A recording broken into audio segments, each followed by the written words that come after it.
Al aire.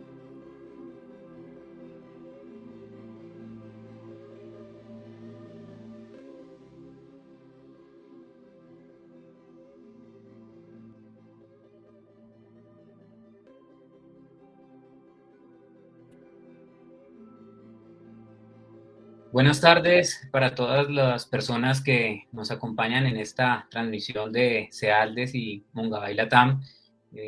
Un saludo también especial para todas las personas que nos acompañan en este evento sobre cómo viven las regiones el cambio climático.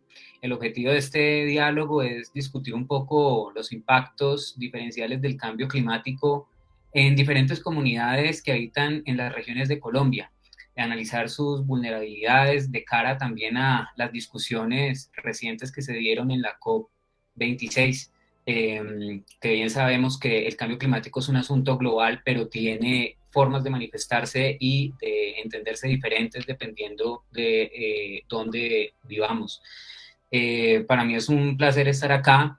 Quisiera contar un poco sobre qué es CEALDES. CEALDES es una asociación que trabaja en territorios como la Amazonía, la Orinoquía, el Sumapaz, el eje cafetero y la región pacífica para construir alternativas a las problemáticas socioambientales originadas por el desarrollo. Mongabay Latam es un medio de comunicación regional que especializado en temas medioambientales y que busca difundir y llegar a públicos más amplios con el mensaje de la importancia que tiene cada vez más hablar en el periodismo del medio ambiente. Bueno, quisiera empezar por comentarles quiénes nos acompañan hoy en este evento.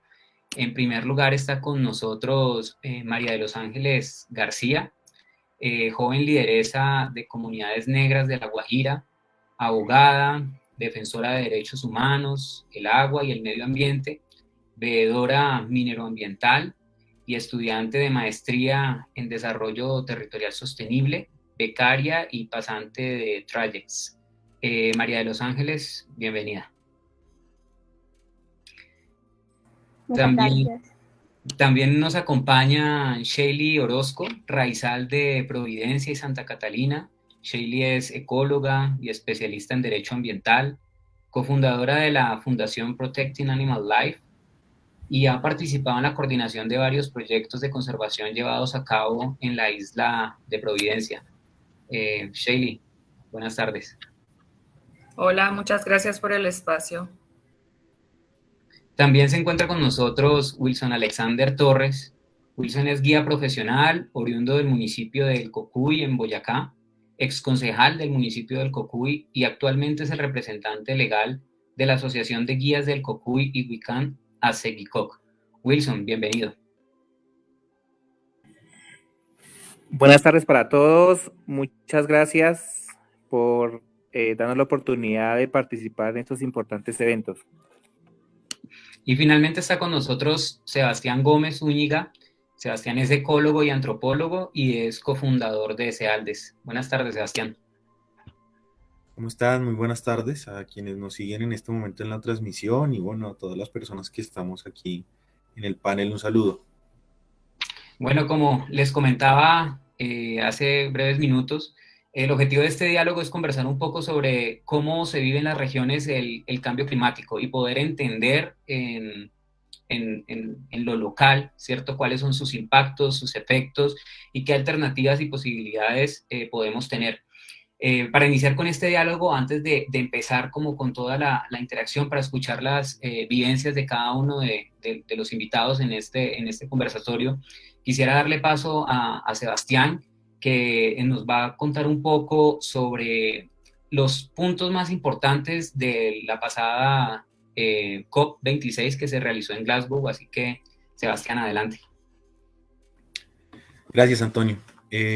Bueno, yo inicialmente quisiera comentarles que el propósito de este espacio es un poquito aterrizar esa agenda que parece que es muy grande, que corresponde únicamente a los grandes líderes, pues casi que mundiales, porque estamos hablando de una cumbre donde todas las escenas, cada uno de los momentos en los que vimos en los medios de comunicación, era pues reuniones entre presidentes, entre presidentas, entre delegados de diferentes pues órganos de gobierno, y pareciera que el clima entonces, la discusión frente al clima, resultará ser una cosa supremamente compleja, grande, grandilocuente, que solamente pues aquellos dirigentes y aquellas dirigentes podrían comprender, ¿verdad? Entonces el propósito de este espacio es un poquito aterrizar eso que significa el cambio climático, entenderlo desde las diferentes regiones que tenemos en el país, porque el asunto es que el cambio climático es un asunto cotidiano, ¿no? Es una vaina que nos está afectando todo el tiempo y no solamente una gran agenda global de discusión. Entonces, pues inicialmente decir eso, también pues comentarles que lo que queremos es entender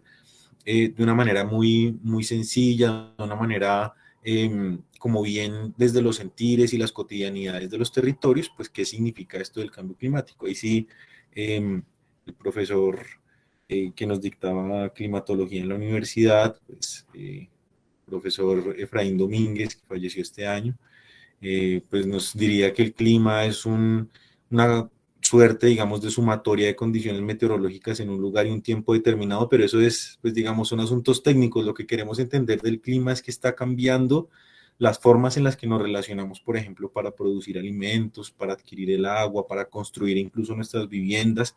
Y hablar de cambio climático hoy en Colombia significa, por ejemplo, hablar de lo que pasó en Providencia, y por eso está Sheili en este caso aquí explicándonos un poquito qué es lo que ocurre allá, qué pasó en su momento con el tema de los huracanes. Cambio climático, por supuesto, la reconstrucción también de la isla.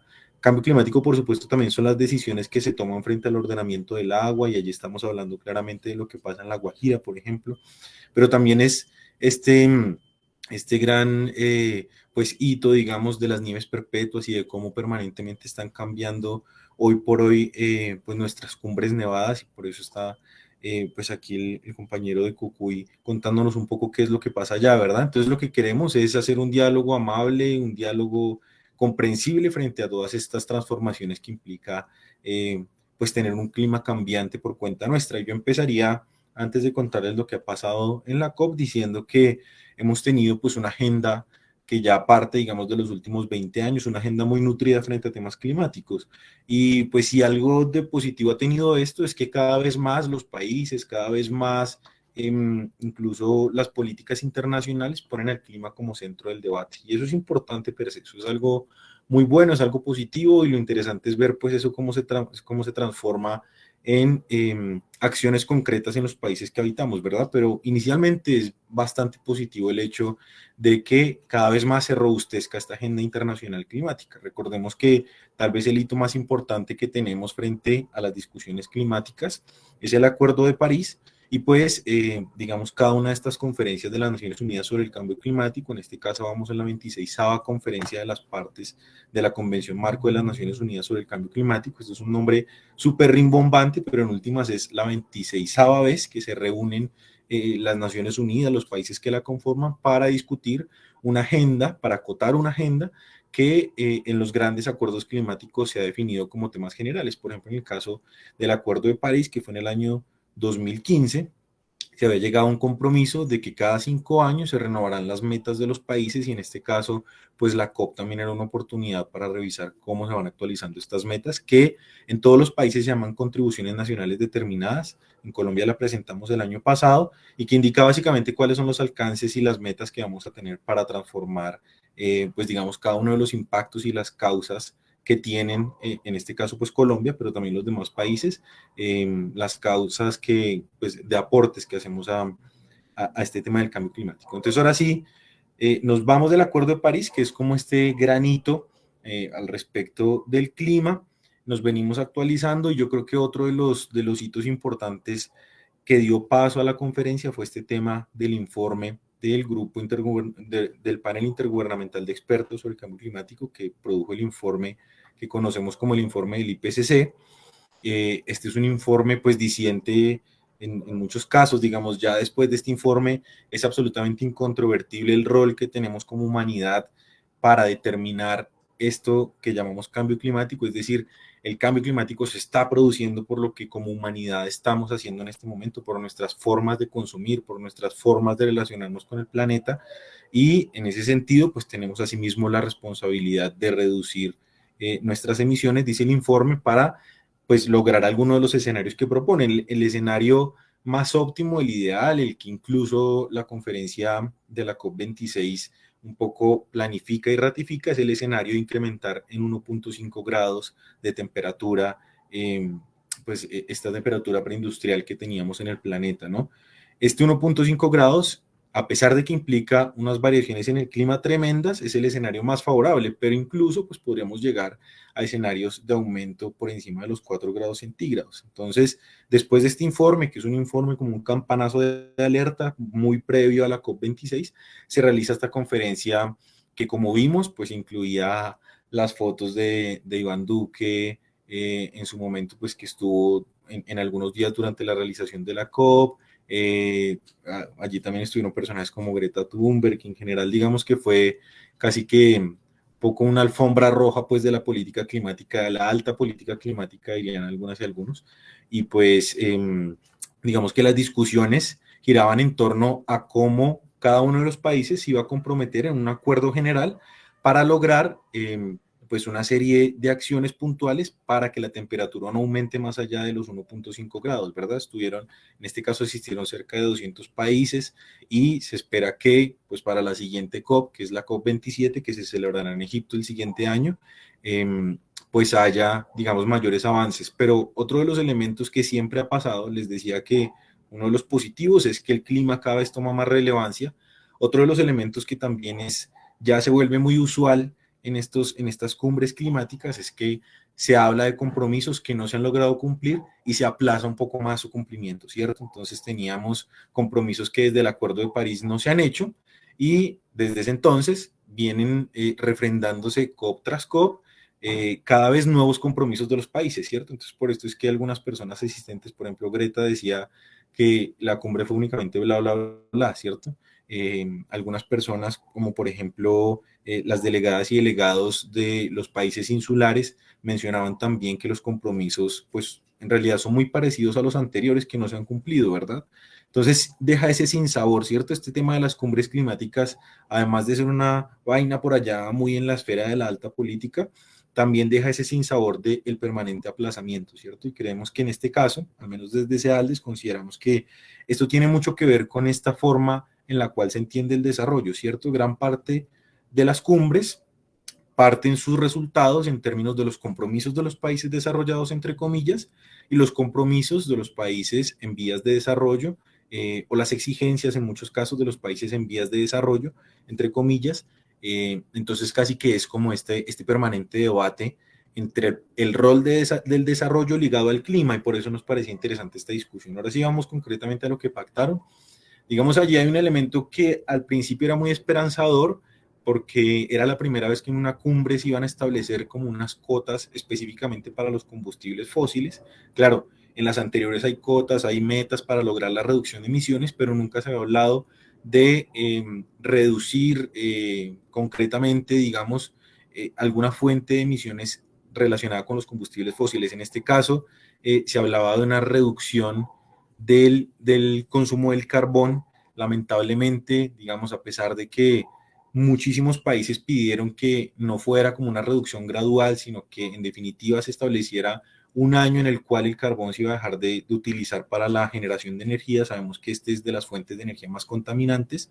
La presión de China y de India, en su momento, a último minuto, casi que secreteándolo ahí con el presidente que estaba presidiendo la COP, logran cambiar el acuerdo para quitar esto como de un límite específico para la generación de energía a partir de carbón, y se establece una reducción gradual. Entonces, el acuerdo, que iba a ser tan ambicioso en términos de la reducción de los combustibles fósiles, puntualmente el carbón, terminó siendo nuevamente una reducción gradual. Y fíjense ustedes que el argumento de los países que menciono, que son China e India, en su momento los lobistas casi de introducir esta reducción gradual, lo que indican es que los países desarrollados, entre comillas, ya tuvieron mucho tiempo para quemar combustibles fósiles y hacer crecer sus economías, y ese mismo derecho, entre comillas, pues lo tienen que tener los países en vías de desarrollo, ¿verdad? Entonces veamos cómo el concepto de desarrollo, que es interesante desde la óptica de análisis de SEALDES, es transversal en esta discusión sobre el clima. Por supuesto que el desarrollo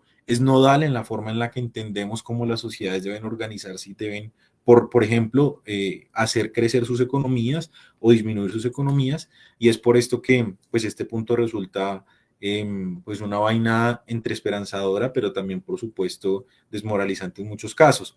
La COP giró en últimas en que todas las metas pudieran apuntarle a un máximo de un 1.5 de aumento en la temperatura global, ¿verdad? Hacia allá se tenían que dirigir todas las metas.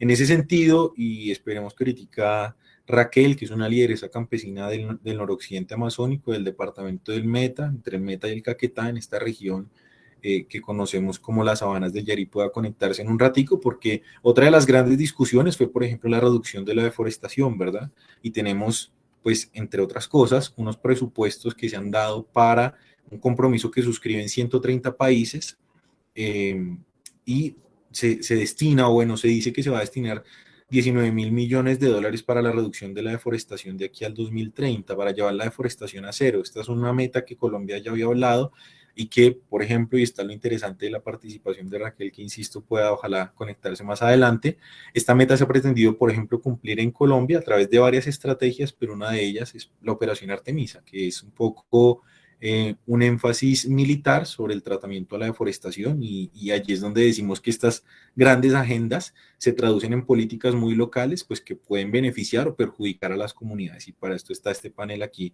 de expertos y expertas que ahorita nos comentarán. Entonces, reducción de la deforestación, también una reducción ostensible de las emisiones de metano. Allí hubo un compromiso que también se entiende un poquito como esperanzador, y es que 105 países se comprometen a reducir en un 30% sus emisiones de metano en el 2030. Allí, pues por supuesto, los principales emisores, en este caso China y Estados Unidos, no hacen, digamos, como el compromiso explícito, es que esto es lo particular de estas convenciones, sino que se comprometen a presentar un plan de acción para la reducción de sus emisiones al 30%, pero dicen que eso lo van a presentar el siguiente año. Entonces, fíjense ustedes que los compromisos a los que los países no llegan se convierten en como en una suerte de vamos a charlarlo y el siguiente año, en la siguiente COP, les vamos a mostrar los resultados, ¿cierto? Pues, pero al menos 105 países se comprometen a bajar en un 30% sus emisiones de metano, que es un gas mucho más, digamos, participa de una manera mucho más fuerte en el cambio climático que el CO2, que es el gas carbónico, el que tradicionalmente pensamos cuando hablamos de cambio climático. Hay otro componente importante que solicitaron muchos de los países afectados por las consecuencias del cambio climático, y fue la creación en últimas de un fondo para subsanar todo esto que se llamaba riesgos y daños, ¿verdad? Y es como los países desarrollados, en este caso, pues sí, Estados Unidos y la Unión Europea, se hablaba de que crearan un fondo para atender todo el tema de riesgos y daños. Desde el año 2009 se comprometieron estos países que pues iban a asignar un total de 100.000 millones de dólares por año para mitigar estos impactos. Lamentablemente hasta el 2019 solamente se han asignado 70.000 millones de dólares, y la mayoría de ellos han sido designados en calidad de préstamos con altos intereses a los países. Y quienes se resistieron en últimas a crear este fondo para mitigar el tema de impactos y daños del cambio climático puntualmente fueron Estados Unidos y la Unión Europea, ¿verdad? Diciendo que pues en otros compromisos ellos iban a asignar más presupuesto para otras metas y que no podrían comprometerse asumiendo, digamos, de manera explícita en el acuerdo que ellos eran responsables del cambio climático, porque esto podría acarrear sanciones futuras, procesos jurídicos futuros de países que los demandaran por su responsabilidad en el cambio climático, exigiéndoles una mayor financiación, por ejemplo. Entonces, fíjense, pues siempre está como la esperanza versus la decepción que termina siendo el acuerdo, y en este caso no se logra la posibilidad de crear este fondo para impactos y daños, ¿no? Para mitigación de impactos y daños, sino que se plantea una cosa como el diálogo de Glasgow, en el que Unión Europea y Estados Unidos van a acordar unos términos para lo cual, digamos, para cumplir eso que habían prometido en el 2009, que como les decía yo, era la asignación de los 100.000 millones de dólares al año para la mitigación de impactos.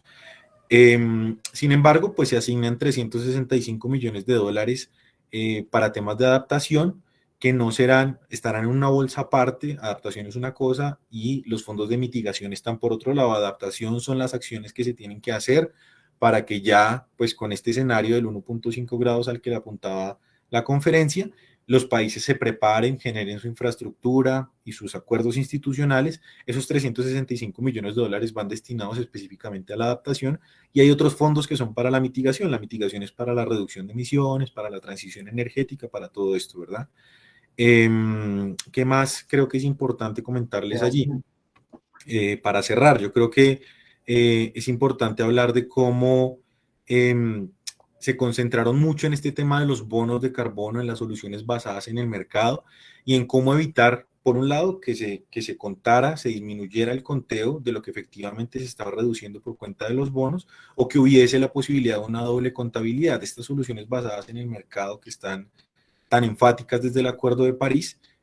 Pues fueron, digamos, como bien discutidas a lo largo de la conferencia, y siente uno, pues casi que este es como de los puntos más gruesos, las soluciones basadas en el mercado, y creo que eso es interesante discutirlo a la luz de las regiones, porque ya muchas comunidades, por ejemplo, nos han hablado de empresas ficticias que han llegado a los territorios a hablar de bonos de carbono, de la posibilidad, ya lo denunciaba Rodrigo Botero, del doble conteo de carbono acumulado según las metodologías que están usando en algunos casos para la comercialización de los bonos, y esto puede ser un arma de doble filo, ¿verdad? Entonces, en general, digamos, este fue el panorama de Glasgow. Es una conferencia de la alta política climática que dejó muchos sinsabores, por supuesto avances, pero también dejó muchos sinsabores, y lo interesante de esto pues es ver cómo se va a transformar en una política más local, en transformaciones reales para las comunidades, para las personas que van en últimas a resistir al cambio climático, que lo viven diariamente, y pues esa es la idea un poco de la conversación que tendremos de aquí en adelante. Sebastián, muchas gracias. Efectivamente, creo que hiciste un excelente resumen de todo lo que pasó en la cumbre de Glasgow, los puntos positivos, pero también a la vez las gran cantidad de críticas que se hicieron sobre el tema. Y bueno, ya la idea a partir de aquí es que podamos tener una conversación entre todos para conocer las experiencias de cómo en diferentes territorios de Colombia se viven y se sienten los efectos del cambio climático y qué se está haciendo. Quisiera empezar haciendo algunas preguntas, y a las personas que van a intervenir quisiera pedirles que preparen sus respuestas máximo para 4 minutos, para que todos podamos hablar y podamos llegar al final del diálogo, ¿no? Y responder a todas las preguntas orientadoras que quisiéramos tener para conocer más sobre este tema. Entonces, la primera pregunta que creo que es importante para iniciar este diálogo es poder señalar cómo han sido los impactos del cambio climático en sus regiones y cómo los han vivido. Quisiera empezar para esta pregunta quizás con Sheili, y que nos cuente cómo se ha vivido en las islas, en la región insular de Colombia, esta temática. Bueno, buenas tardes, Antonio y todos. Bueno, ¿cuáles han sido los impactos? Como mencionaba Sebastián, en este caso un impacto que ha sido reciente para nosotros en la isla fue el paso del huracán, que prácticamente destruyó por completo en un 90% la isla.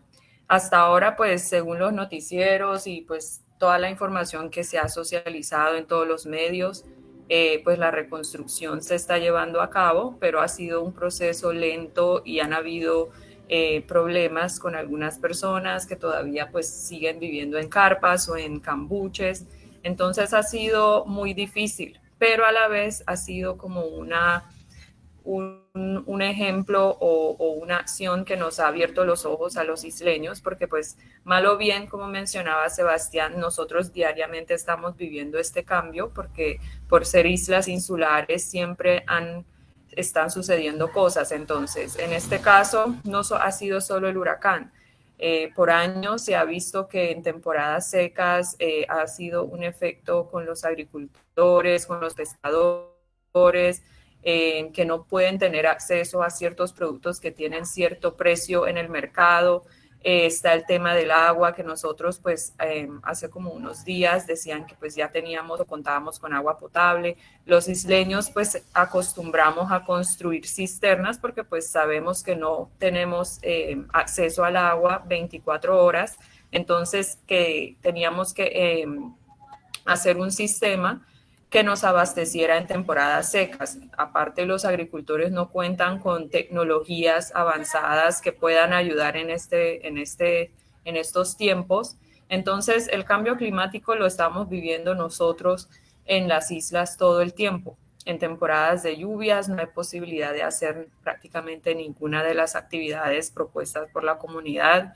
En la fauna también se ve el efecto porque, pues, dando un ejemplo, está el cangrejo negro, que es una especie que, pues, es terrestre, pero su parte de reproducción se desarrolla en el mar. Entonces, cuando, por ejemplo, no hay corrientes, estos huevos que son pues, dejados o depositados en el mar, llegan a otros países o a otras islas del Caribe y no llega esa población a la isla. Entonces es un problema porque aparte pues esa especie hace parte de la gastronomía de la isla y muchas familias dependen de él. Entonces los impactos han sido constantes, pero a la vez nos han ayudado a ser resilientes, pues nosotros, los ancestros, nuestros abuelos, ellos acostumbraban a construir ya después de las experiencias vividas con otros huracanes o otras tormentas tropicales que pasaban años atrás. Ellos aprendieron a construir de cierta forma que en esas temporadas no sufrieran tanto. Pero pues lastimosamente la juventud o las nuevas generaciones pues han perdido ese tipo de metodologías o de construcciones. Entonces pues es lo que nos trae ahora el resultado después del paso del huracán.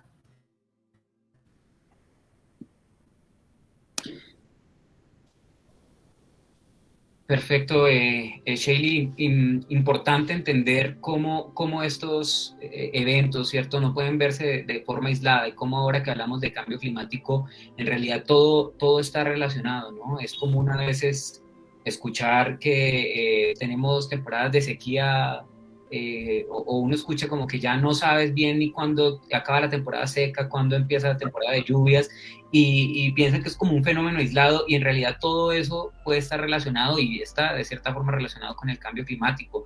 Entonces, muchas gracias, Sheili, por contarnos lo que está pasando en Providencia y tu mirada de lo que ha sucedido.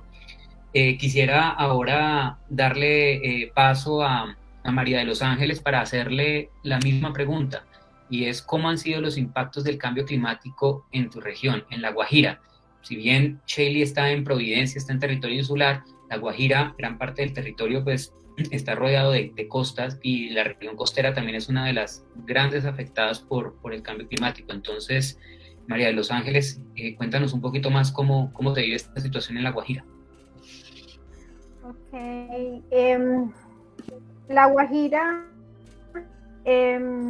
ha tenido en los últimos años varios cambios drásticos en torno al cambio climático. Uno de ellos y bastante importante es la desaparición de especies vegetales en el territorio, en el bosque seco tropical de La Guajira, como es el árbol del guáimaro, que a su vez es un árbol que bueno, sirve en varios aspectos, y uno de ellos es que es un gran aliado frente al cambio climático, pues es uno de los pocos árboles que atrapa el CO2 y lo solidifica sin liberarlo después, lo que ayuda a que pues el ambiente esté mucho más libre de agentes contaminantes,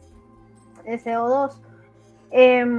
Lo que también se refleja con un poco esto que siempre vemos en las noticias de que los niños guayú muriéndose de desnutrición, no sé qué, pues el fruto de este árbol, del guáimaro, pues también es parte importante de la gastronomía de las comunidades étnicas en La Guajira. Entonces, además de que estamos perdiendo este aliado contra la crisis climática, también es algo que ha afectado de manera transversal la alimentación de las comunidades étnicas rurales.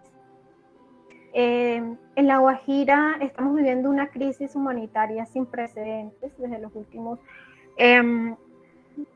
12 años. Han desaparecido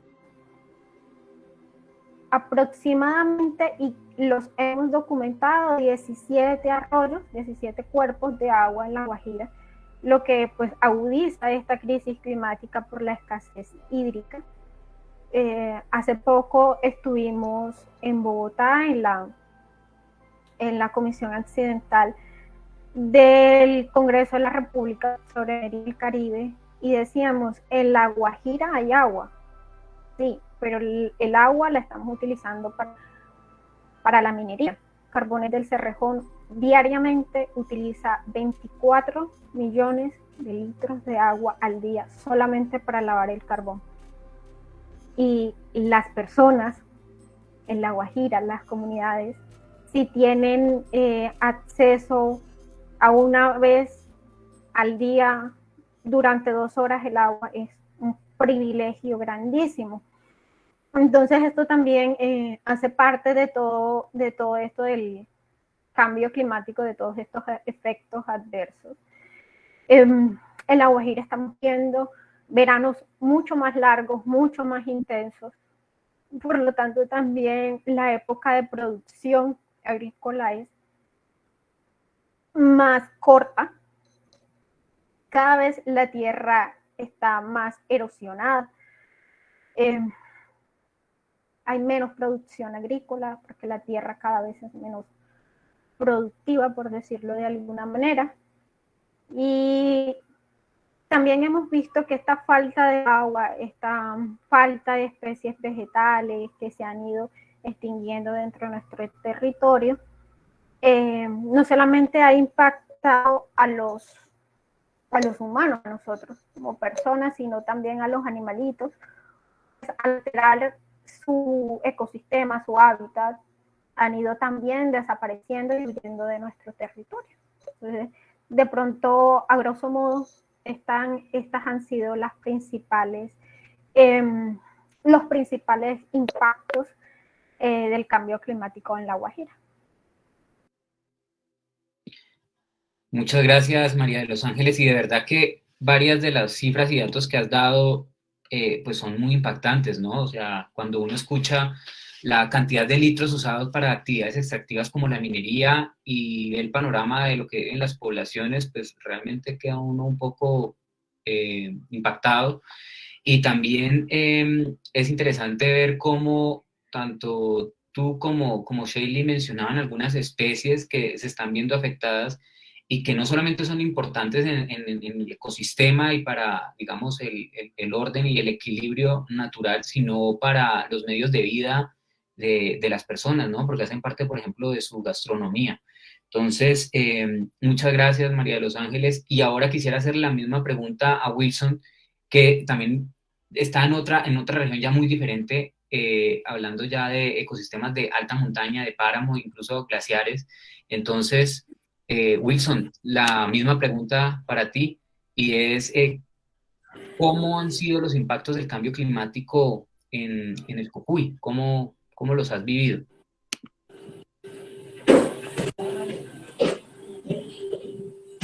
Buenas tardes para todos.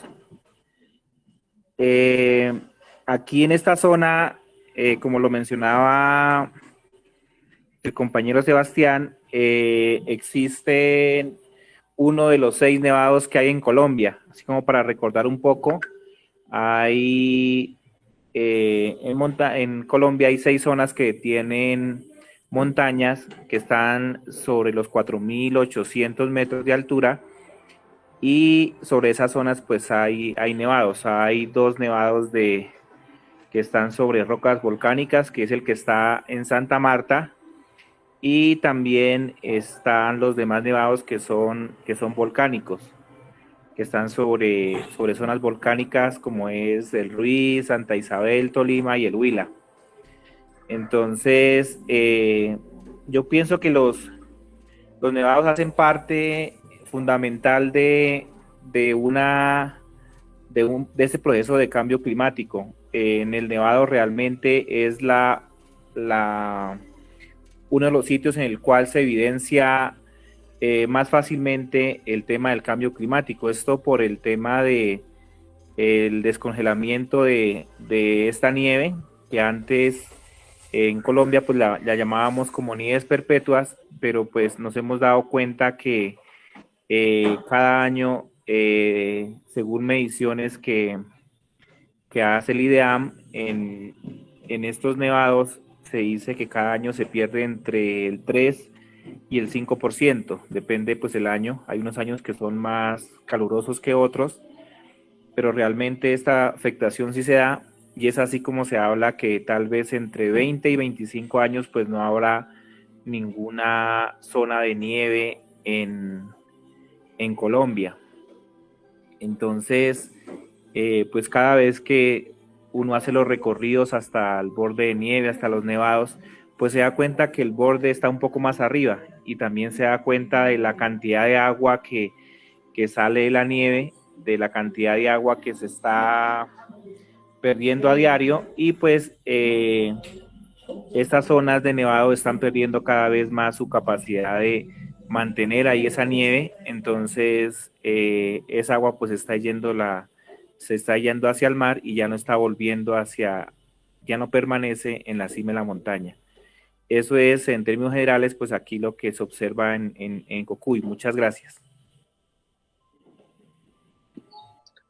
Wilson, muchas gracias.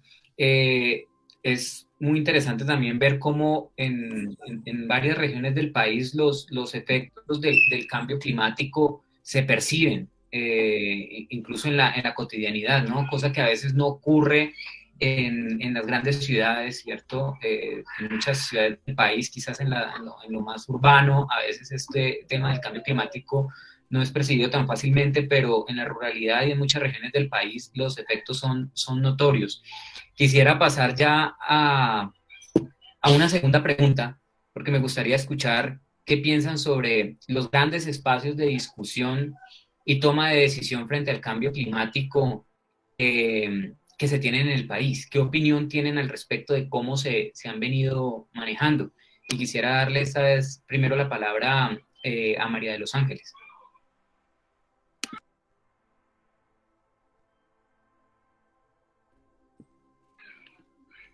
María de los Ángeles, no sé si estás conectada. Bueno, parece que María de los Ángeles de pronto tiene algunas fallas con su conexión.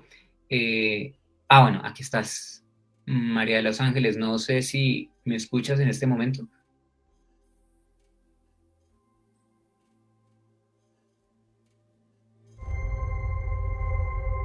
No escuchamos tu audio, María de los Ángeles. No te escuchamos.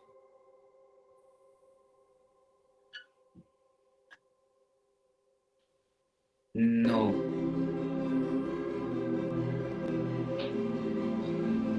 Bueno, de pronto mientras María de los Ángeles vas viendo de pronto qué pasa con tu audio y vemos si lo puedes solucionar.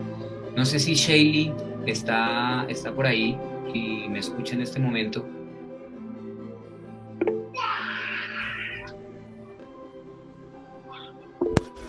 Hola, Antonio. Hola, Shaylee. Bueno,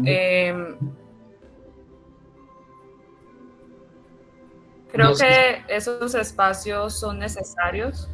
¿Sí? Disculpa. No, dale, continúa. Es que había un poquito como de diferencia en la llegada del audio. Adelante. Okay.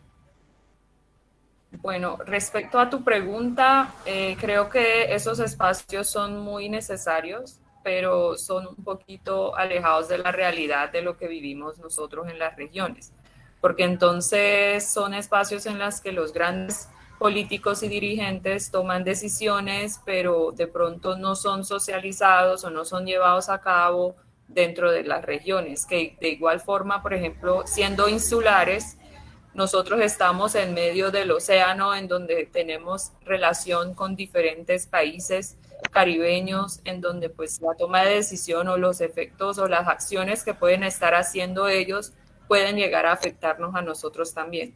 Entonces, creo que son acciones que, por ejemplo, tampoco tienen continuidad, porque en este caso, en las islas, las tomas de decisión en cuanto al tema ambiental solo lo enfocan para que las corporaciones ambientales, en este caso Coralina, tome decisiones o presente proyectos o realice las acciones. Cuando en este sentido pienso yo que estas decisiones deberían ser no solo por parte de las instituciones ambientales, sino de toda la institucionalidad para que podamos de alguna u otra forma llegar a solucionar este problema, aunque no se puede solucionar porque es un tema ya global, pero sí llegar a mitigar ciertas actividades que desde la región podríamos sacar pues adelante o solucionarlas.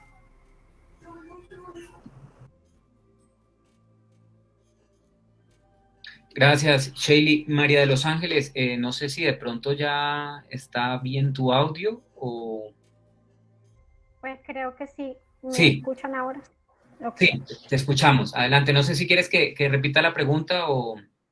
Porfa, sí. Bueno, sí, María de los Ángeles, la pregunta es ¿cómo ves desde La Guajira, cómo ven las comunidades de La Guajira los grandes espacios de discusión y toma de decisión frente al cambio climático? ¿Y qué opinión tienes tú y en general pues las comunidades al respecto? Bueno, me gustaría empezar diciendo que el cambio climático muchas personas siguen viéndolo como un mito, como algo que existe solamente en las mentes de los movimientos izquierdistas, las personas que se oponen al desarrollo que propone el modelo neoliberal, ese desarrollo que nos está acabando, se nos está llevando los arroyos. Estos espacios que se hacen de pronto a gran escala, si nos fijamos, son espacios en los que se reúnen grandes personalidades, generalmente en el ámbito de la política colombiana o internacional, que no viven de frente a estos impactos de los que nos hablaba Shaley, de los que nos hablaba el compañero de Boyacá. Son personas que no están untadas de esta realidad, que ven esto desde afuera como algo que puede esperar, como algo que entorpece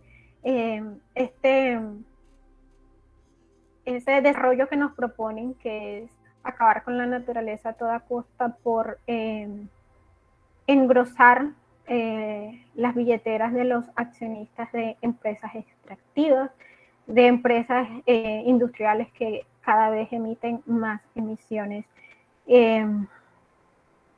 de efectos de gases de efecto invernadero. En fin, son espacios de discusión que se abren para unos pocos que no viven estas realidades y que estas discusiones no se llevan a un plano real, se quedan en discusiones. Y para enfrentar el cambio climático necesitamos realmente acciones. Dejar de hablar tan bonito en reuniones y empezar a tomar cartas en el asunto. Nuestro gobierno ha dicho, sí, nos comprometemos a esto, queremos hacer esto, pero cada vez aprueban más licencias para explotar cobre, carbón, para hacer pilotos de fracking. Entonces hay como una doble moral que no está haciendo nada. O sea, esos espacios me parece que son bastante ineficaces. Son espacios que no se trasladan a las regiones que viven estos impactos. Entonces es bastante, siento yo, desalentador pensar en estas acciones. Y quienes tienen de pronto esta responsabilidad a nivel de administración, de tomar como decisiones frente al cambio climático, les importa muy poco, siguen creyendo que esto es un mito, que no es una realidad de todos, y pues han hecho que se hable mucho y se actúe poco. Muy interesante. De alguna manera pienso. Muy interesante lo que nos dice María de los Ángeles, y en muchos puntos veo que coincides con Sheili. Ya para finalizar como esta pregunta, me gustaría escuchar la opinión de Wilson, de cómo ha visto estos espacios de discusión, cómo los ven desde Boyacá, desde el Cocuy.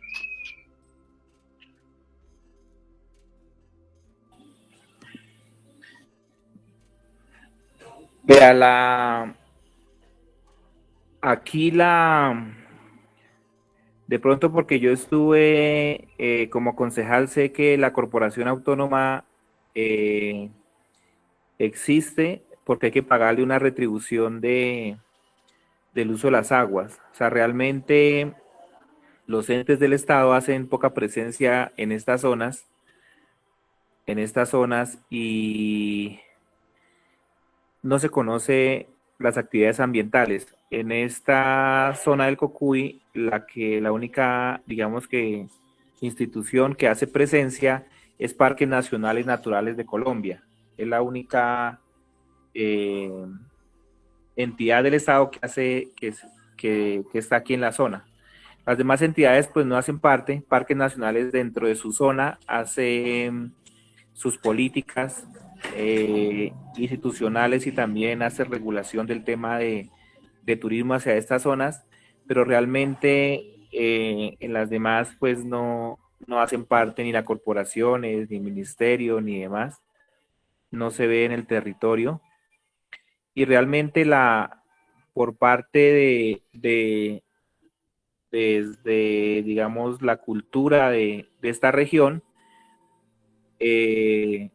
pues no ha pegado mucho el tema de los bonos de oxígeno, bonos ambientales, como se les llame, porque realmente la creencia desde aquí es que estas zonas ambientales que existen se cuidan por convicción. Entonces no pueden servir de simplemente un señor que tenga por allá una fábrica, tenga una industria, simplemente destine una plata para pagarle a un campesino acá. Y pues creo que la política está al contrario. El que debe cambiar es el que tiene la fábrica, no el campesino recibir un dinero y quedarse sin hacer nada, porque los campesinos tienen buenas prácticas. A ellos hay que hacer asesoramientos, seguimientos y algunas indicaciones de conservación y demás,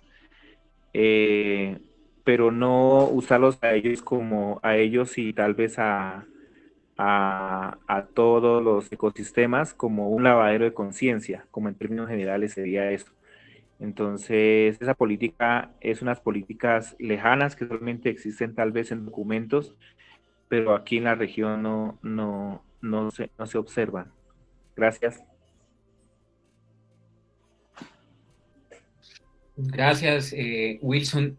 Tengo escuchando lo que ya han venido mencionando, tengo una pregunta particular que me gustaría a mí hacerle a María de los Ángeles, y es, bueno, ya hemos venido hablando un poco sobre los espacios de discusión, toma de decisión frente al cambio climático, y por ejemplo, nos contaste cuál es tu opinión desde una mujer que vive en la Guajira y trabaja con liderazgos en esta región.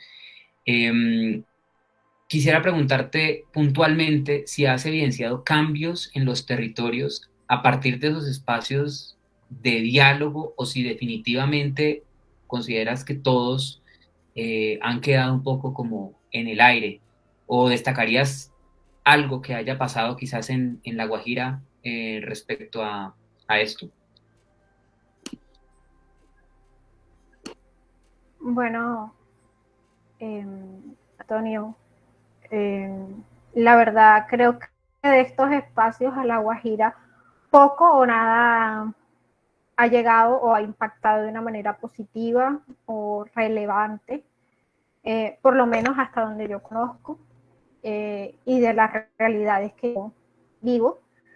Sin embargo, sé que habemos muchas más personas interesadas en hacer algo que impacte de manera positiva, ser aliados del medio ambiente, enfrentar el cambio climático, pero esto creo que no tiene mucha relación con estos grandes espacios, sino más que todo con la creación de conciencia colectiva.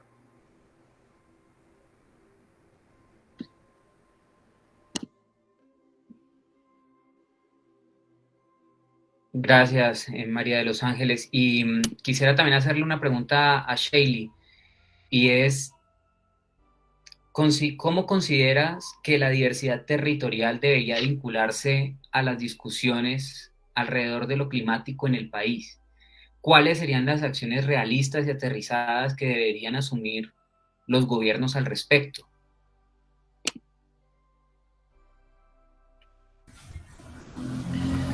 Bueno, en mi opinión, pues teniendo en cuenta que las experiencias y básicamente la cultura de cada región, pues cada grupo de personas tiene su vivencia, tienen sus formas de vivir, de enfrentarse a los diferentes cambios.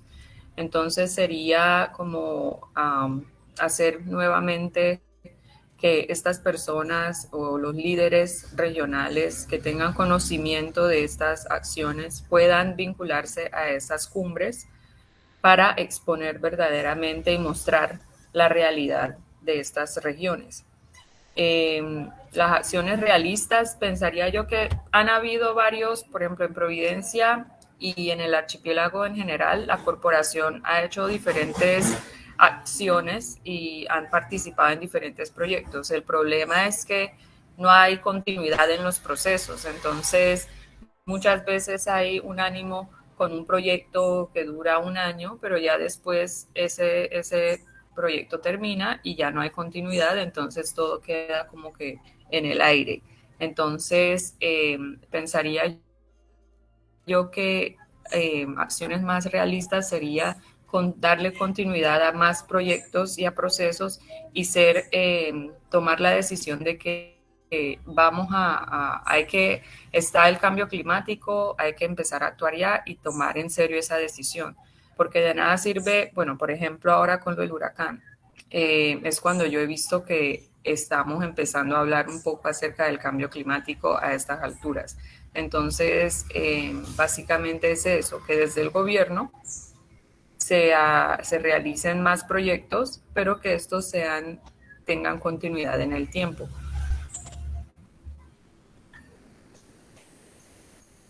Muchas gracias, Sheili. Quisiera hacer la misma pregunta a Wilson. Wilson, ¿cómo consideras que la diversidad territorial, en este caso, tú que estás en zona de montaña, ¿cierto? Glaciares, debería vincularse a las discusiones alrededor de lo climático en el país? ¿Cómo hacer para integrar más las regiones a esas decisiones, a esas conversaciones a nivel nacional?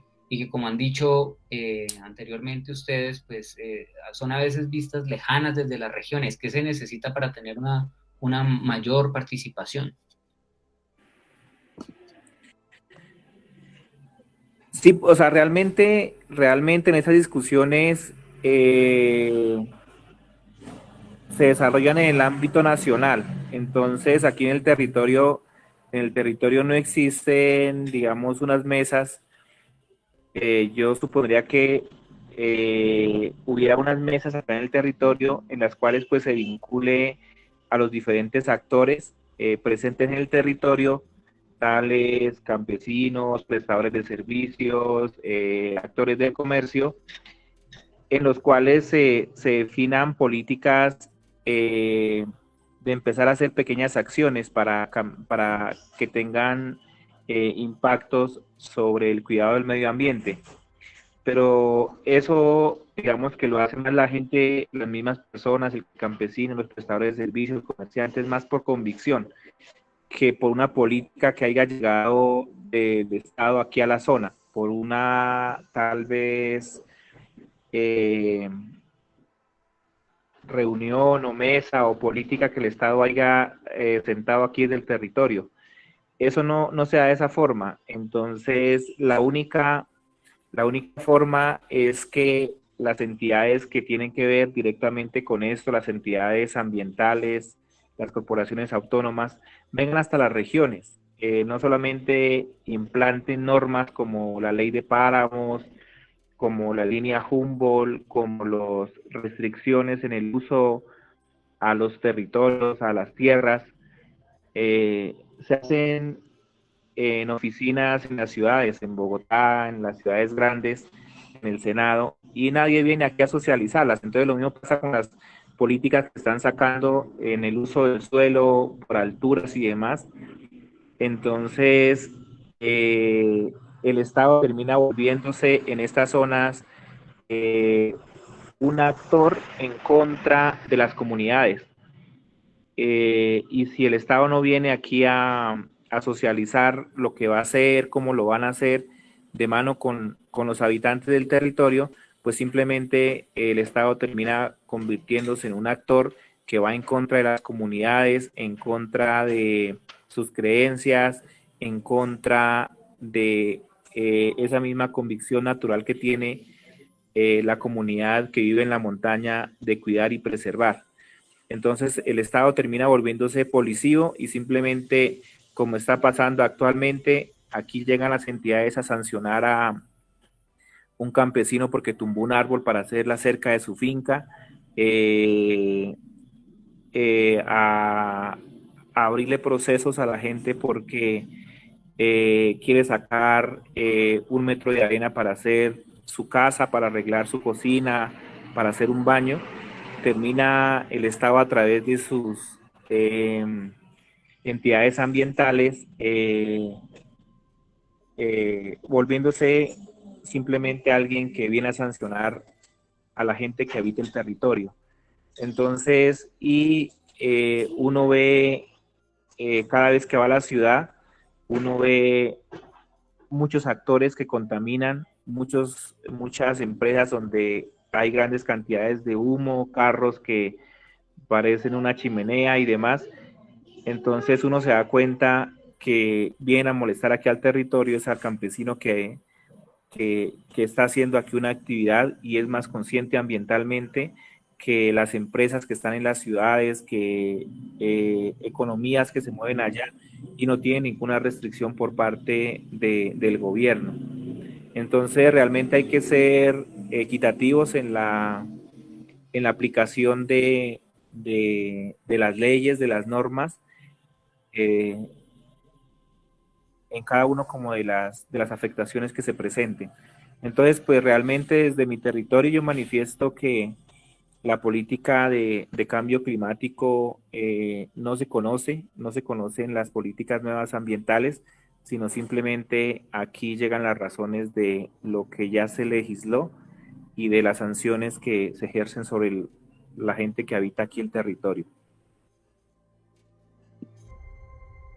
Muchas gracias, Wilson. Muy, muy interesante lo que cuentas y la verdad, como periodista y nosotros desde Mungabay Latam hemos recibido muchas veces comentarios muy similares, ¿no? Y sobre todo cuando se habla fuertemente de la deforestación que principalmente se está viendo en la Amazonía, esa es una de las principales críticas que hacen tanto las comunidades como muchas de las entidades que trabajan en la región, y es precisamente esa ley o esa autoridad ejercida solamente hacia los pequeños productores, hacia los pequeños campesinos, mientras que los que están generando el mayor impacto no son sancionados o no son ni siquiera investigados con la misma celeridad y oportunidad, ¿no? Entonces, creo que eso también se vive a otras escalas y con otros temas en otras regiones, como bien lo mencionas, en los páramos, que también ha sido un tema bastante complicado en el país, sobre todo por mucha oposición, porque no se ha tenido en cuenta las comunidades, porque a veces se han hecho los estudios solamente desde la parte ambiental y sin considerar la parte social. Entonces, efectivamente es un tema complejo y una gran deuda del país. Quisiera, ahora que ya hablamos un poco de cómo ustedes ven lo que viene haciendo, por ejemplo, el Estado o diversas entidades en territorio, pasar para hablar qué alternativas están implementando las comunidades frente al cambio climático en sus territorios. De pronto, qué se está haciendo o en qué se está pensando en La Guajira, en Providencia, en Boyacá. Quisiera empezar esta pregunta escuchando a Wilson, precisamente.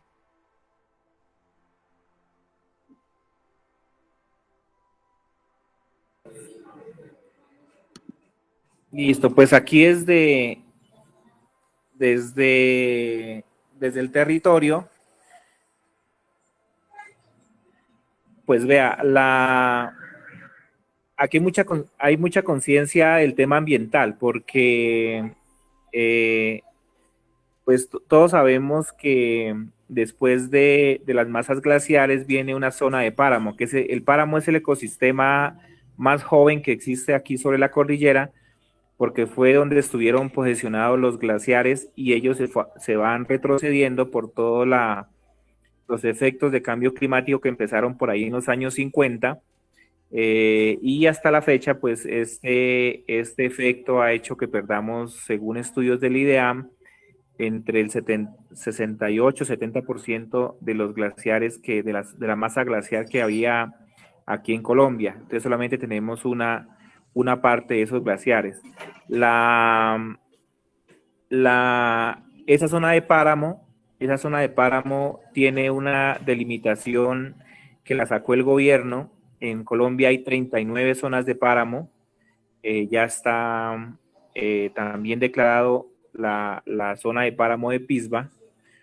Entonces tenemos 39 zonas de páramo, las cuales tienen una reglamentación desde nivel nacional. Es una regla que sacaron allá de nivel nacional sin venir a los territorios. Sin embargo, desde los esquemas de ordenamiento territorial de estos municipios ya se crea una frontera en la cual sobre los 3.800 se ejerce una zona de cuidado de esta área estratégica que es el páramo. Entonces, eso ya está cuidado desde la norma municipal, por decirlo, pero en la mayoría de zonas existe una cultura de cuidado de los mismos campesinos, de los mismos habitantes del territorio, en la cual pues esta zona se deja para conservación y también para que ejerza su función natural, que es la recolección de aguas a través de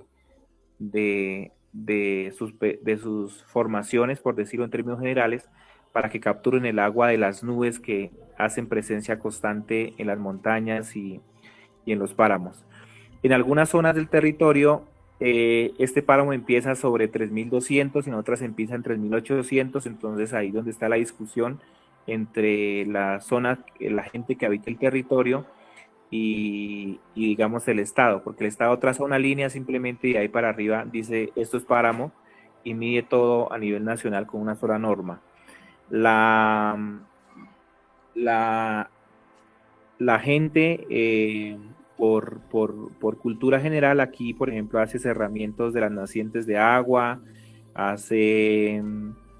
deja las zonas de páramo, como ya lo dije, la orilla de los ríos se acostumbra a a dejar una zona en la cual pues se siembran árboles, esto por instinto, digamos natural. Eso hace que el río no se siga llevando no se lleve la finca, no se esvolcane la finca, pero también sirve como zona de cuidado. Y hay algo que se mantiene en términos generales, que son sistemas silvopastoriles, en la cual pues se dejan los árboles que son nativos, se dejan que estén ahí en el potrero, y ellos, por ser nativos, permiten que debajo de ellos haya pasturas, porque principalmente el territorio está dedicado a la producción de pastos para ganado bovino mayoritariamente, esto para producción de leche y de carne. Entonces, ya la agricultura pues se produce en menor escala. Entonces, en esto, eso sí está un poco, digamos, quedado, porque las prácticas orgánicas y demás hay muy poco, por decirlo, porque en esto nos enfocamos al tema comercial, y al irnos al tema comercial, pues en la producción de nuestra propia comida empezamos a usar abonos químicos, empezamos a usar fungicidas.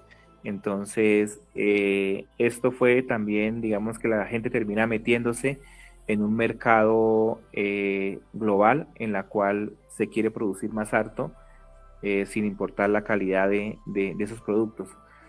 Entonces, en esto también hay poco, digamos, poco incentivo. Simplemente la gente necesita producir, generar recursos económicos, y pues hay prácticas como las agrícolas que aquí no han mejorado. El tema de producción de pastos sí sigue siendo muy, muy orgánico, muy natural, pero en la producción agrícola sí hay bastante intervención por el tema del comercio, de temas químicos y demás. Una práctica que hacemos desde nuestra actividad, que es la guianza, nosotros volvimos la guianza como una de las oportunidades para empezar a generar un cambio en las personas. Entonces, la idea de que cuando venga al Cocuy sea obligatorio llevar un guía local, la idea es que a través de unos guiones interpretativos que hicimos para el acompañamiento de esos turistas a los páramos, a los nevados, se empieza a generar pequeñas prácticas de mejoramiento en nuestro cotidiano vivir. Esto enfocado a que la gente en las ciudades abre la llave y se da cuenta que ahí sigue habiendo agua, y hay agua todos los días ahí en la ducha, en sus llaves, pero realmente estando aquí se den cuenta de que esa agua en los páramos, sobre todo cuando hay nevados arriba de ellos, esto va a empezar a bajar, esto va a empezar a cada vez ser un recurso más escaso. Entonces nosotros, desde pequeñas prácticas de nuestras casas, podemos ir mejorando. Desde le preguntamos a la gente si ya tiene un vaso para coger el agua para cepillarse, si reusa aguas en la casa, si cada vez que compra algo trate de que haya menos productos de un solo uso. Bueno, en fin, la es buscar con la guianza el tema de que se generen pequeños actos a diario en el tema de conservación y demás. Muchas gracias, perdón que me pase un poquito del tiempo en este. Tranquilo, Wilson, muchas gracias por contarnos un poco sobre cómo se vive, y muy interesante también escuchar cómo mencionas que las personas, digamos, son conscientes del cuidado ambiental, por lo menos en esta zona. Lo que mencionabas sobre las orillas de los ríos, la conservación, la delimitación, eso de verdad muy, muy interesante, porque a veces también lo que uno escucha con las alternativas que sugiere el gobierno casi siempre es un poco de represión, ¿no? Sin pensar que de verdad hay comunidades que simplemente quizás puedan necesitar alguna asesoría, algún acompañamiento, pero que están tratando de hacer las cosas bien y lo han venido haciendo bien. Quisiera hacerle esta misma pregunta a Sheili porque sin duda ella misma mencionaba cómo Providencia saltó nuevamente a la agenda pública y política del país debido a lo del huracán Iota, y eso ha generado mayor atención en este tema que viene ocurriendo desde hace mucho tiempo, pero que desafortunadamente, como suele pasar en muchos de nuestros países, solamente capta atención cuando alguna tragedia ocurre, ¿no? Entonces, la prevención a veces queda de lado, y precisamente después de todo esto que ha pasado con Iota en la región insular, en Providencia, Sheili, ¿qué alternativas están implementando las comunidades frente al cambio climático allá en las islas?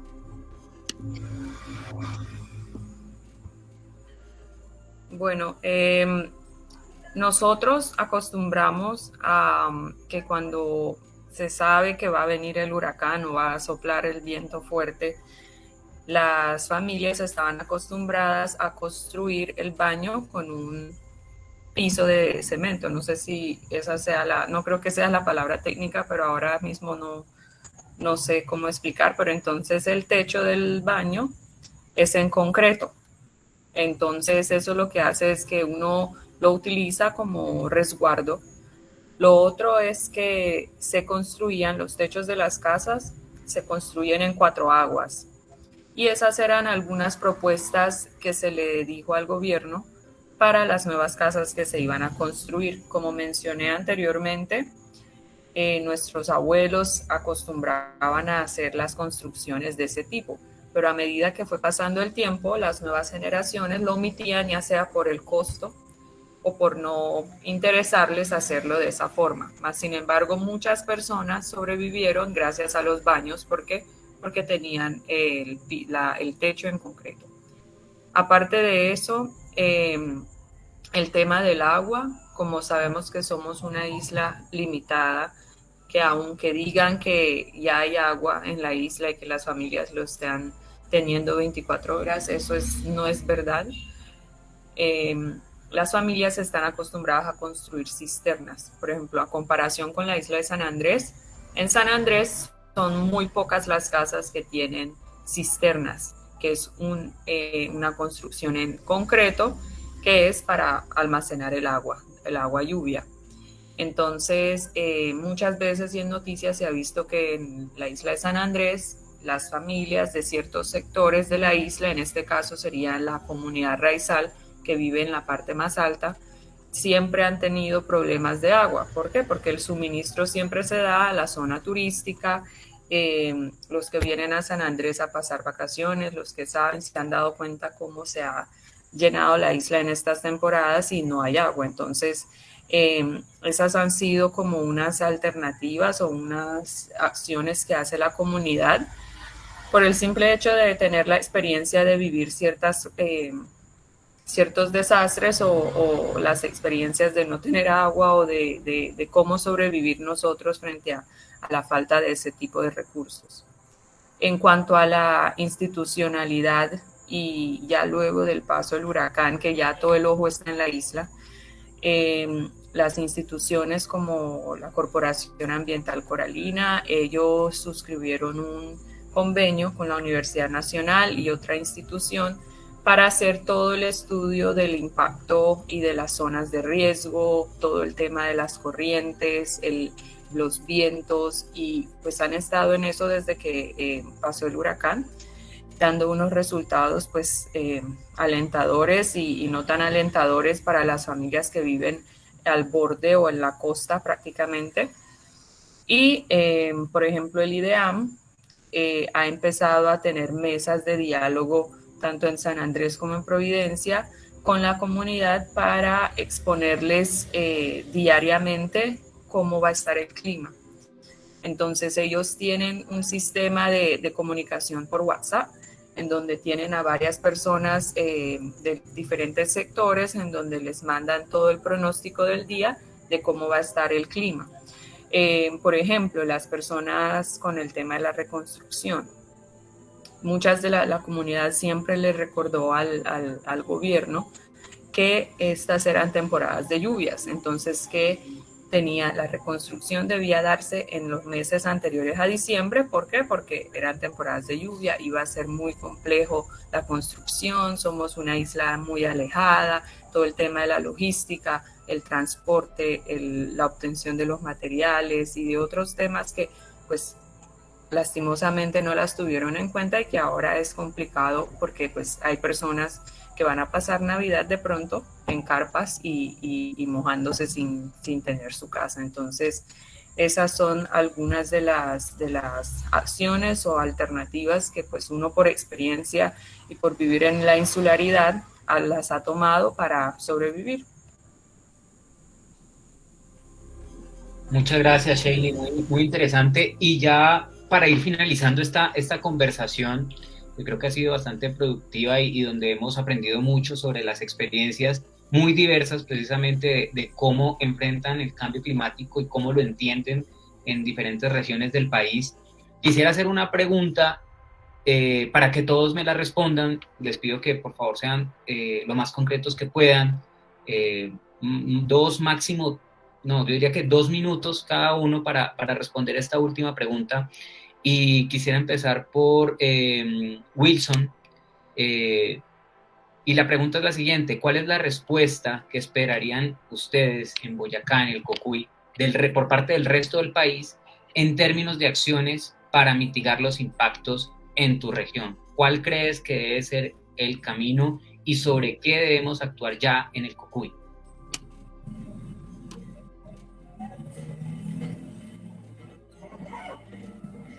La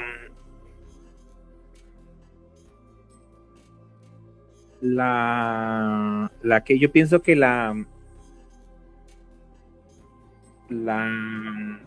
afectación se presenta, como se mencionaba al principio, lo mencionaba Sebastián, la afectación se presenta en términos generales para todo el planeta, para todo un sistema. Entonces, a las empresas, a las industrias, se les cobran por decir unos impuestos, se les cobran unas afectaciones y pareciera que con eso ya pueden seguir funcionando. Entonces, eso son de las cosas que deben cambiar, porque la afectación ellos la pagan y no pueden seguirnos contaminando a los demás. Entonces, las pequeñas acciones no deben empezar aquí desde los territorios. Las pequeñas acciones se hacen desde los territorios, por decirlo, pero las grandes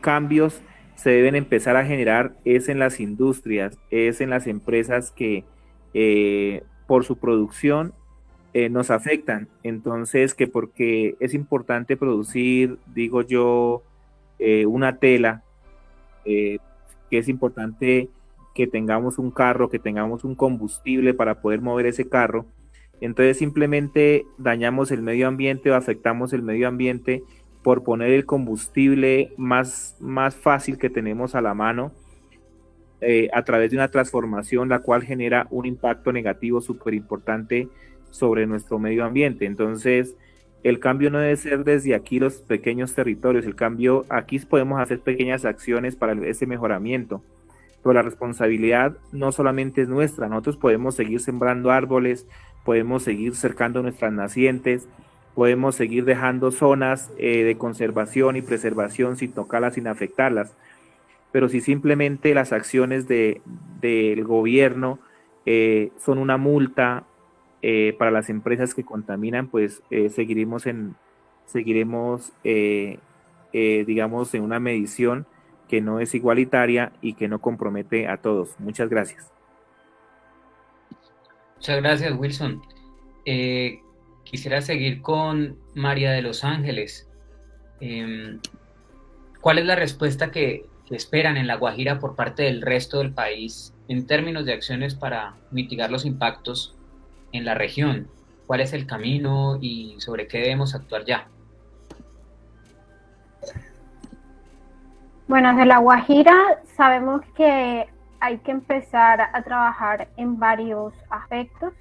Uno de ellos es en la conservación de las fuentes hídricas, sobre todo para uso agrícola, para uso humano, y reducir esas fuentes hídricas o el consumo de estas aguas a la minería. También sabemos que es importante que en La Guajira exista transporte público, porque el hecho de que no exista un transporte público en la mayoría de La Guajira, diría en el 90% de La Guajira, hace que existan más vehículos particulares, por lo tanto más emisiones contaminantes, pero pues abarcando ya como metiéndonos en el tema de las comunidades, sé que hay gran parte de personas desde la región que siguen creyendo que esto es un mito, que el agua nunca se nos va a acabar porque hay mucha agua en esta parte y en esta otra, pero también, sobre todo desde las comunidades rurales, las comunidades indígenas y las comunidades afrodescendientes, hemos empezado a trabajar con mecanismos mucho más amigables con el medio ambiente, como la agroecología, como esas buenas prácticas agrícolas, eliminando fungicidas, pesticidas y volviendo a cosas naturales para nuestras huertas, para nuestros cultivos. Utilizar rotaciones de cultivos, menos monocultivos. También en todo este trabajo de ser menos dañinos con el ambiente y teniendo en cuenta también esa deficiencia del recurso hídrico, le hemos apostado también a la utilización de filtros para purificar el agua, filtros de agua que purifican aguas grises, y estas aguas ya purificadas las usamos en los cultivos.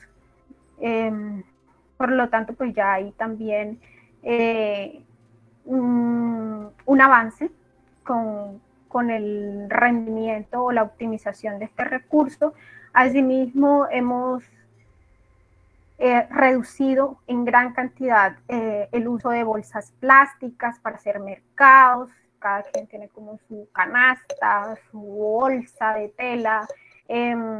Utilizar cada vez menos plásticos de un solo uso, cargar nuestra botellita, nuestro termito, y pues ahí con el reciclaje, por lo menos nosotras desde el colectivo de Mujeres La Negrura,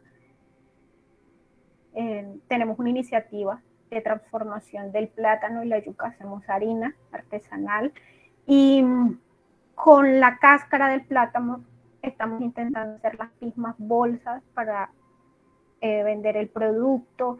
O sea, estamos desde las comunidades rurales buscando todas las alternativas que nos ayuden a cuidar cada vez más la casa común, que es la tierra. Muchas gracias, María de los Ángeles. Y finalmente, ya de manera muy, muy concreta, Sheili, la misma pregunta. ¿Cuál es la respuesta que esperan en Providencia por parte del resto del país en términos de acciones para mitigar los impactos en la región? ¿Cuál es el camino y sobre qué crees que se debe actuar ya? Bueno, en primer lugar estoy de acuerdo con Wilson. Creo que todas las acciones se han enfocado dentro de todos los proyectos que yo he visto o he trabajado, tengo el conocimiento. Se ha notado que se enfocan más en las regiones como para que las regiones con la pequeña población den solución a un problema mundial. Entonces, y es muy complicado porque pues las regiones somos los que no generamos tantos residuos, no generamos tanta contaminación, pero cuando surja ese desastre, somos los que más afectados vamos a estar. Bueno, en segundo lugar, en cuanto a en qué debemos empezar o en qué tenemos que poner la mirada, es como que muy difícil, en mi opinión, responderlo, porque pues en las islas son muchas las cosas que hay que solucionar. Sin embargo, pienso que la corporación ha hecho un trabajo arduo, no solo en el tema del cambio climático, sino en varios temas. Estoy de acuerdo con Wilson en que muchas veces las corporaciones o las autoridades llegan y quieren tener la regla en los pequeños productores y exigirles a ellos, pero pienso que dentro de todo eso y dentro de todo lo malo, han hecho un trabajo y han hecho acciones. El problema es que no hay continuidad en estos procesos. Entonces pensaría que eso es básicamente lo que mi opinión frente al tema. En Providencia pues está avanzando en el tema de la reconstrucción, pero hacen falta muchas cosas, hace falta compromiso, diría yo, de parte del gobierno, no solo nacional, sino municipal, compromiso de la comunidad, que también piensan, como decía María de los Ángeles, que nada se puede acabar cuando utilizan un recurso o una especie para la gastronomía, en este sentido el cangrejo. Las personas salen diciendo, no, el cangrejo no se va a terminar, Dios es el que nos creó a las especies y Él no va a permitir que la población se acabe o disminuya. Entonces, son varias cosas en las que todos tenemos que comprometernos para poder solucionar. Entonces, creo que esa es mi opinión y eso es. Shaylee, muchas gracias también por tu respuesta. De verdad que ha sido, creo que una conversación, un diálogo muy, muy interesante. Escuchar las perspectivas, las voces de personas que viven de primera mano lo que ocurre en las regiones y que nos pueden contar que los efectos del cambio climático son reales. Creo que una de las cosas en las que varios de ustedes han insistido bastante ha sido en que todavía muchos creen que esto es un mito y, como decía Shaylee, que nada se va a acabar o damos todo por sentado, y a veces también ese desconocimiento de la historia, de lo que ha venido pasando, pues nos afecta, ¿no? Porque sabemos que eso no es cierto, que sí hay especies que se han extinguido, que hay cambios en la forma como lo vemos. Lo que pasa es que, como no suelen ser en el corto plazo, eso nos nubla un poco como la visión. Yo quisiera resaltar algunas cosas de lo que han venido mencionando, de todo lo que hablamos, y que me llamaron la atención, y es que al hablar de la participación y de las propuestas que se hacen, por ejemplo, a nivel regional y a nivel nacional, varios de ustedes coinciden en que hay una lejanía de la realidad, que hay una lejanía de lo que realmente ocurre en las regiones. Eso en primer lugar. En segundo lugar, hay una cierta imposición. Lo que se decide, digamos, a nivel nacional, sin conocer los contextos y tener en cuenta la participación, es lo que se lleva a las regiones y no se socializa, y muchas veces no se escucha lo que dicen las comunidades. Esa fue otra de las cosas que mencionaron y que me parece interesante resaltar. También mencionaron ese doble discurso, ¿no? Un discurso políticamente correcto para quedar bien, pero que en la hora de ejecutar, de llegar a la acción, no se corresponde con lo que se dijo. También mencionaron, creo que fue Wilson, que la presencia del Estado es limitada y que muchas instituciones de todos los ámbitos que deberían estar en regiones a veces no lo están. Y, por ejemplo, en el Cocuy solamente está parques nacionales. Otro aspecto que yo resaltaría de todo lo que han venido mencionando Shaylee, María de los Ángeles y Wilson, es que no hay continuidad en muchos proyectos, y al no haberlo, eso trae efectos pues nocivos, porque muchas de las acciones que debemos hacer en cambio para enfrentar el cambio climático, para luchar o para adaptarnos y para mitigar los efectos, requieren continuidad. Entonces, esos proyectos de 1 o 2 años aislados no necesariamente son efectivos y se necesitan unar esfuerzos. También mencionaban que es importante que a las regiones no solo lleguen con restricciones, sino con propuestas y que, bueno, está ligado un poco a lo que se mencionaba de escuchar la voz de las comunidades.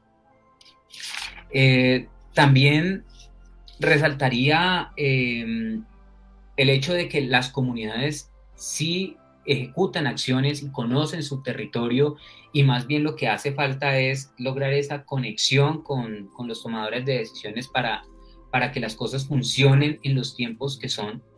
Y finalmente, cuando hablamos un poco de las acciones que toman las comunidades, Wilson y Shaley coincidían en que a pesar de que se necesitan acciones locales y de que cada región vive el tema de una manera distinta, la solución debe ser global y todos deben participar en esos cambios, y que no necesariamente las poblaciones más afectadas son las que principalmente han contribuido a esos cambios, ¿no? Mencionaban la responsabilidad de la industria.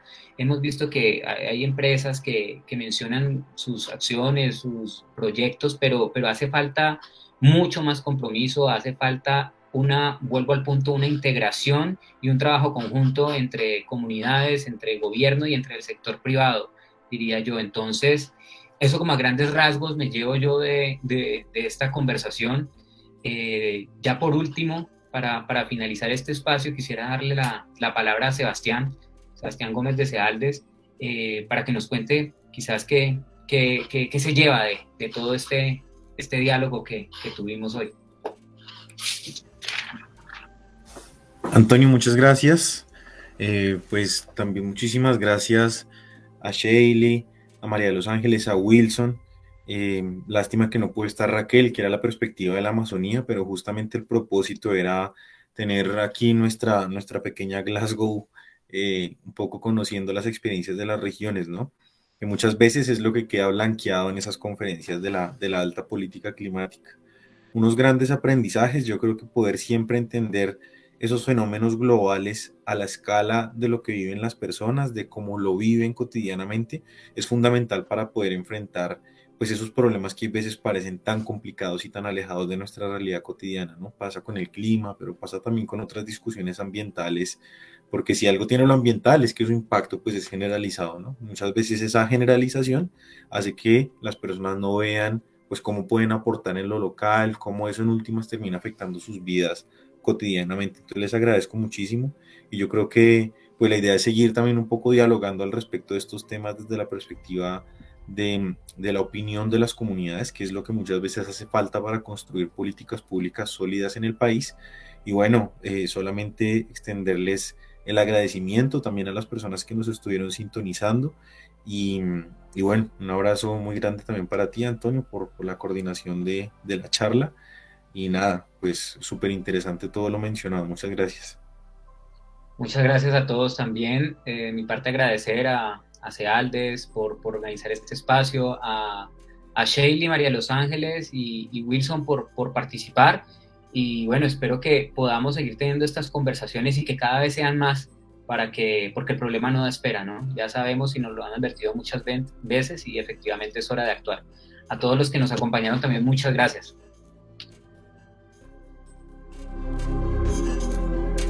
Muchísimas gracias. Bueno, muchas gracias a ustedes. Ya no estamos transmitiendo.